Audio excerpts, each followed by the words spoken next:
আসসালামু আলাইকুম ভিউয়ার্স, আপনারা সবাই কেমন আছেন? আজকে আলোচনা করব ওয়ার্ড প্রসেসিং নিয়ে। মাইক্রোসফট ওয়ার্ড বর্তমানে ওয়ার্ড প্রসেসিং সফটওয়্যারের মাধ্যমে মাইক্রোসফট ওয়ার্ড একটি অন্যতম প্রোগ্রাম। এর মাধ্যমে ওয়ার্ড প্রসেসিং এর কাজ করা যায়, অর্থাৎ যে প্রোগ্রাম মাধ্যমে সুন্দর উপস্থাপনায় ওয়ার্ডের কাজ করা হয় তা হলো মাইক্রোসফট ওয়ার্ড। ওয়ার্ড প্রসেসরের ব্যবহারের সুবিধা ও অসুবিধা। ওয়ার্ড প্রসেসরে ব্যবহার করে বিভিন্ন ডকুমেন্ট তৈরি করা যায়। ওয়ার্ড প্রসেসরে ব্যবহারের ফলে বিভিন্ন ডকুমেন্টকে সুন্দরভাবে উপস্থাপন করা যায়। ডকুমেন্ট সেভ করা রাখা যায়, প্রয়োজন অনুযায়ী যে কোনো সময় তা ব্যবহার করা যায়।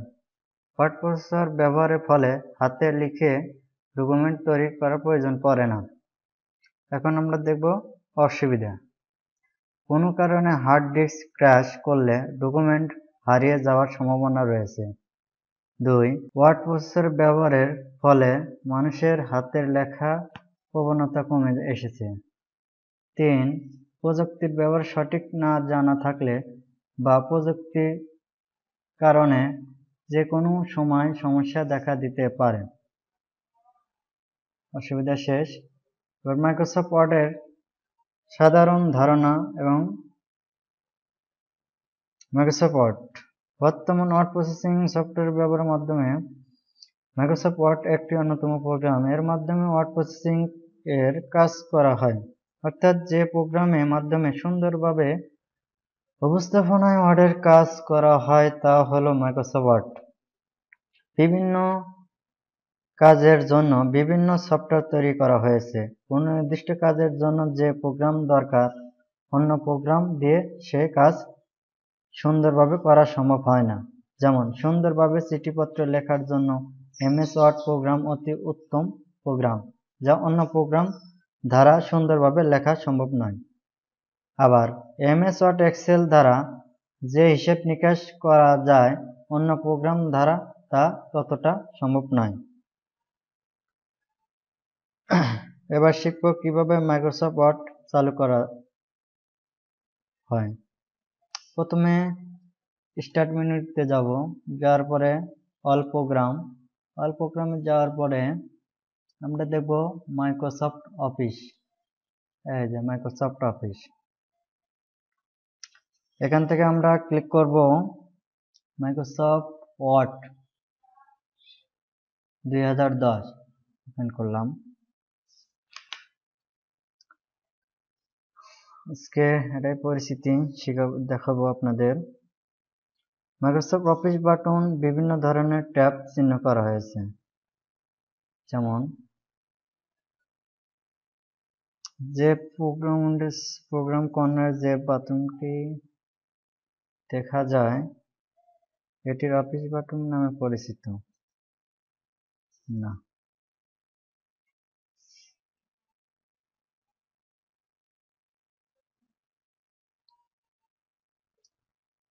কুইক অ্যাক্সেস টুলস বার। অফিস বাটনের ঠিক ডান দিকে কুইক অ্যাক্সেস বারের সাধারণত এখানে ডিফল্ট হিসাবে সেভ, আনডু এবং রেডো টুল গুলো থাকে। ওয়ার্ড কাজ করার সময় প্রায় কমান্ড গুলো ব্যবহার হয়ে থাকে। ইচ্ছা করলে কাস্টমাইজ বাটন এ ক্লিক করে টুলগুলো ব্যতীত ব্যবহারকারী তার ইচ্ছেমতো আরো অনেক প্রয়োজনীয় কমান্ড যুক্ত করে নিতে পারেন। টাইটেল বার উপরে মাঝামাঝি জায়গায় প্রদর্শিত হয় প্রোগ্রামের নামের সঙ্গে ওপেনকৃত ডকুমেন্টসের নাম। এটা হলো টাইটেল বার। এর ঠিক ডানে কিছুটা দূরে রয়েছে আরো 3টি আইকন, যেমন এখানে থেকে খুব দ্রুত প্রোগ্রামের নামের সঙ্গে ওপেনকৃত ডকুমেন্টের নাম।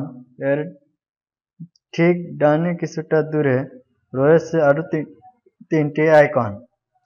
এখান থেকে খুব দ্রুত প্রোগ্রামকে মিনিমাইজ, ম্যাক্সিমাইজ এবং ক্লোজ করা যায়। স্কুল বার, রোলার এবং টেক্সট এরিয়ার ব্যবহার। স্কুল বার প্রোগ্রাম উইন্ডোর ডান দিকে রয়েছে স্ক্রল বার। ডকুমেন্টসের দুটো উপরে নিচে ওঠানামা করানোর জন্য স্ক্রল বার ব্যবহার করা হয়। স্ক্রল বারের উপরে নিচে রয়েছে আপ ডাউন অ্যারো চিহ্ন, আপ ডাউন। এখানে ক্লিক করে ডকুমেন্টের উপরে নিচে ওঠানামা করানো যায়। এছাড়া স্ক্রল বার এর মাঝামাঝি বাটনটি মাউস দিয়ে ড্র্যাগ করে আরো দ্রুত স্ক্রল করা যায়। স্ক্রল রোলার রিবনের নিচে এবং প্রোগ্রাম উইন্ডোর বাম দিকে স্কেলের মতো অংশটুকু রোলার। এখান থেকে ইচ্ছামতো মার্জিন ট্যাব এবং ইনডেন্ট ঠিক করে নেওয়া যায়। এছাড়া ডকুমেন্টে প্রয়োগকৃত মার্জিন এবং ট্যাবগুলো রোলার প্রদর্শিত হয়। কাজের প্রয়োজনে কখনো রোলারকে হাইড করে রাখার প্রয়োজন হতে পারে।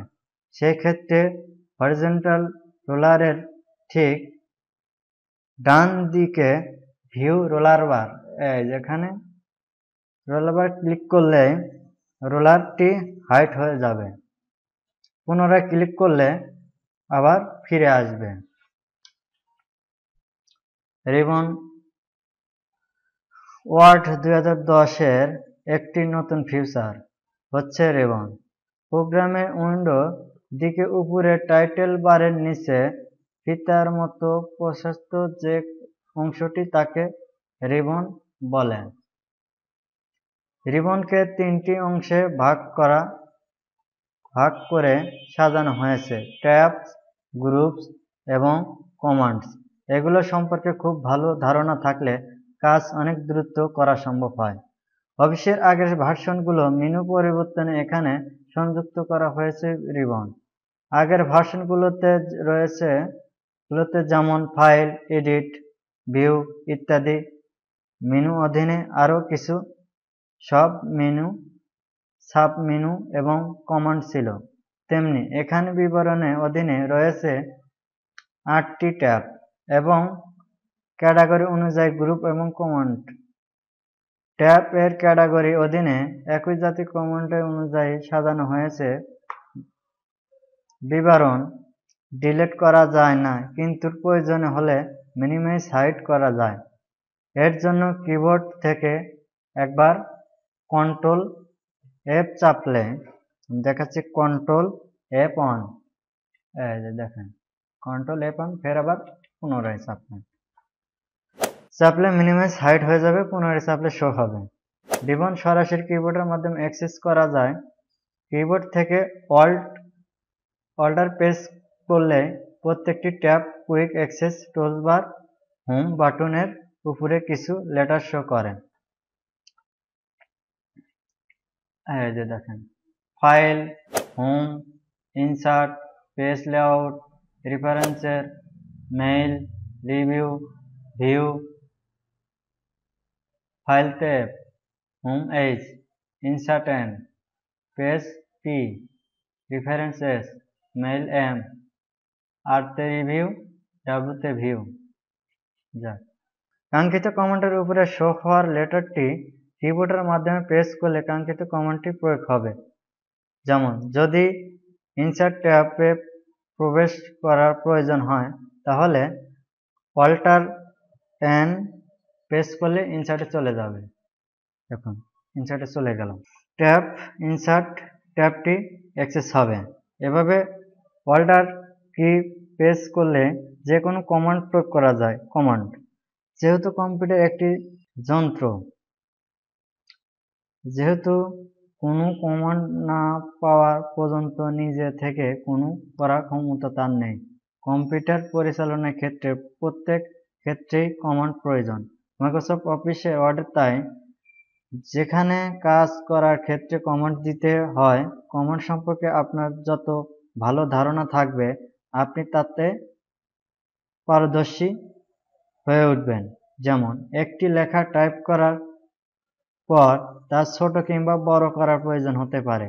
সহজ কথায়, আমরা সিপিইউ পাওয়ার দেওয়া থেকে মাউসের মাধ্যমে কম্পিউটার যত কাজ করে থাকি, সবই আসলে কমান্ডের মাধ্যমে করি। তাই ব্যবহারকারীদের সুবিধার্থে এমএস ওয়ার্ডের কাজ করার ক্ষেত্রে প্রয়োজনীয় সব কমান্ড বিবরণের অধীনে থাকা গ্রুপে সাজানো থাকে। গ্রুপ হচ্ছে কিছু কমান্ডের সমষ্টি, যেমন একটা কিছু লেখার পর তা ছোট বড়, রং পরিবর্তন, আন্ডারলাইন, ফন্ট পরিবর্তন ইত্যাদি করার একটির সঙ্গে অন্যটির মিল রয়েছে। এরকম একই জাতীয় অনেকগুলো কমান্ড একত্রে একটি গ্রুপ, যেমন হোম ট্যাবের অধীনে গ্রুপগুলো। এভাবে প্রত্যেকটি ট্যাবের অধীনে কিছু গ্রুপ রয়েছে, সেখানে থেকে আমরা আমাদের প্রয়োজনীয় কাজগুলো খুব সহজে সম্পাদন করতে পারব। নিচের চিত্রটি খেয়াল করুন, এখানে একটি গ্রুপের বিভিন্ন অংশের চিহ্নিত করা রয়েছে। ট্যাব কিছু কমান্ডকে একত্রিত করে একটি গ্রুপ এবং কয়েকটি গ্রুপকে একটি বিভাগে ক্যাটাগরি অন্তর্ভুক্ত করে একটি ট্যাব তৈরি করা হয়েছে। ধরুন, একটি চিঠি কিংবা অন্য কোনো ডকুমেন্টস তৈরি করার পর তার সম্পাদন এডিট করার প্রয়োজন হতে পারে।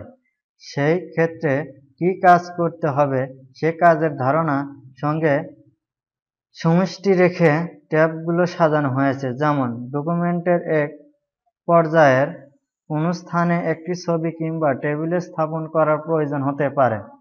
সেক্ষেত্রে একটু চিন্তা করে দেখুন এটা আসলে কোন ধরনের কাজের মধ্যে পড়ে, সে কাজের সঙ্গে কোনোটা ট্যাব গ্রুপ এবং সম্পর্কতা রয়েছে কিনা। যেমন ছবি স্থাপন করা, টেবিল স্থাপন একটি সাধারণত সন্নিবেশিত ধরনের একটি কাজ। আমরা জানি যে সন্নিবেশ শব্দটি ইংরেজি হচ্ছে ইনসার্ট। লক্ষ্য করুন, রিবনের ইনসার্ট নামে আলাদা একটি ট্যাব রয়েছে। সেই ক্ষেত্রে ইনসার্ট ট্যাবে ক্লিক করে দেখুন এখানে এই ধরনের আরো অনেক কমান্ড রয়েছে, যেখান থেকে এই ধরনের অন্য কাজগুলো খুব সহজে করতে পারবেন। ওয়ার্ড 10-এ মোট 8টি ট্যাব রয়েছে। প্রত্যেকটি ট্যাবের আলাদা আলাদা গুরুত্ব বহন করে থাকে। এবার আসুন ছোট ছোট কিছু কমান্ড ব্যবহারের মাধ্যমে জেনে নিই কোন কমান্ডটি কিভাবে ব্যবহার করতে হয়।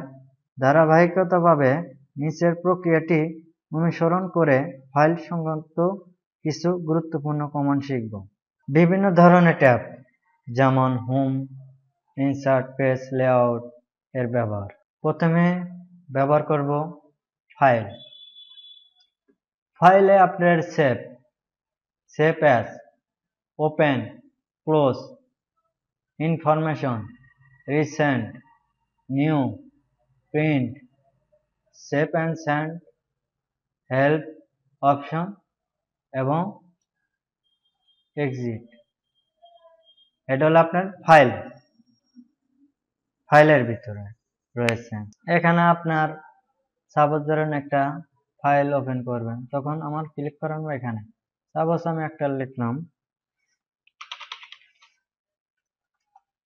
যেমন আমার এটাই আমি সেভ করব। তাহলে আমার ওই যে বলছিলাম যে কুইক অ্যাক্সেস বার, তখন ওখানে সাপোজ আমি এখানে সেভ করলাম, যে কোনো একটা ফাইলে সেভ করে রাখলাম। এটা ফাইল নেম আর ওয়ার্ড ডকুমেন্টস এটাই থাকবে সেভ নাও। আমাদের এখানে এটা হলো কি সেভ। তারপরে সেভ এর সাপোজ ধরেন আপনি একটা জায়গায় সেভ করবেন, তখন লোকেশন করে দিলে সেভ হয়ে যাবে। অথবা কন্ট্রোল এস, এখানে আপনার শর্টকাট দেওয়া আছে।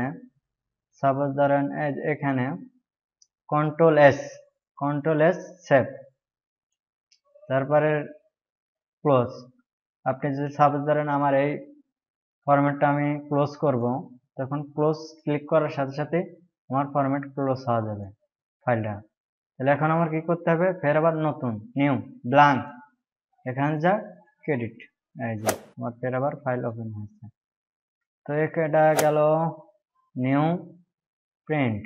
আপনি কোনো ডকুমেন্ট যদি প্রিন্ট করেন, তাহলে আপনাকে প্রথমে আপনার প্রিন্টার সিলেক্ট করতে হবে।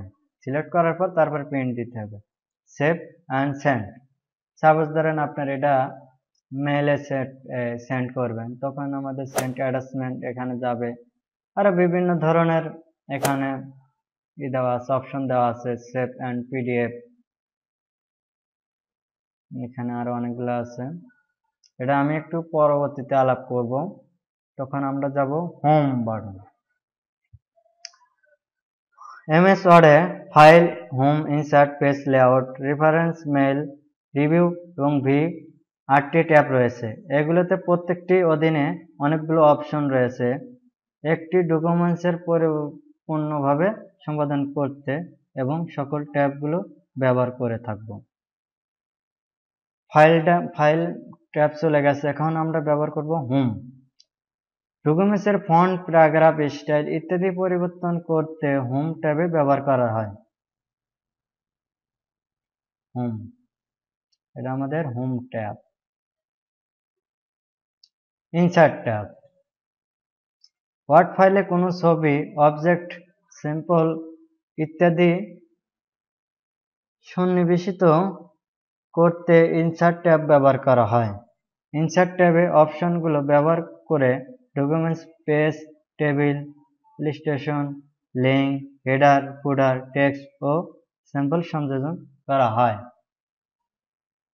তারপরে আমাদের সেভ এগুলা ব্যবহার করা হয়। একটি চলমান পেজের আগে আরো একটি পেজ তৈরি করতে মাউস পয়েন্ট পেজের সর্ব উপরে রেখে কন্ট্রোল এন্টার প্রেস করতে হবে। সাপোজ আমি ওখানে অন্য জায়গায় চলে গেছি, সাপোজ ধরেন এখানে কন্ট্রোল এন্টার দেওয়ার সাথে সাথে আমার নতুন পেজ ওপেন হলো। তো থাক, এখানে অন্য কাজ করতেছি, তখন সাপোজ ধরেন কন্ট্রোল এন্টার দেওয়ার সাথে সাথে আমার কি একটা পেজ ওপেন হইতেছে নাকি। তো ব্ল্যাঙ্ক পেজ অপশনে ক্লিক করলে নিচের মতো নতুন একটি পৃষ্ঠা চলে আসবে। Suppose insert as a blank page পৃষ্ঠা সংযুক্ত হবে।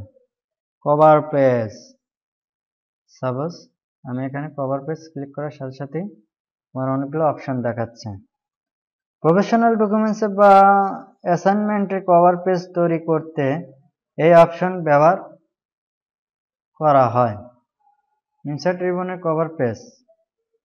অবশ্যই আমার এই ভিডিওটি ভালো লাগলে অবশ্যই লাইক, কমেন্ট এবং সাবস্ক্রাইব করবেন। আর আমার যদি কথা কোনো কিছু যদি ভুল হয় অবশ্যই আপনারা ক্ষমার দৃষ্টিতে দেখবেন। এবার পরবর্তীতে পার্ট 2, এমএস ওয়ার্ড পার্ট 2 পরবর্তী দেখা হবে পার্ট 2 তে। খোদা হাফেজ, বাই বাই, টাটা।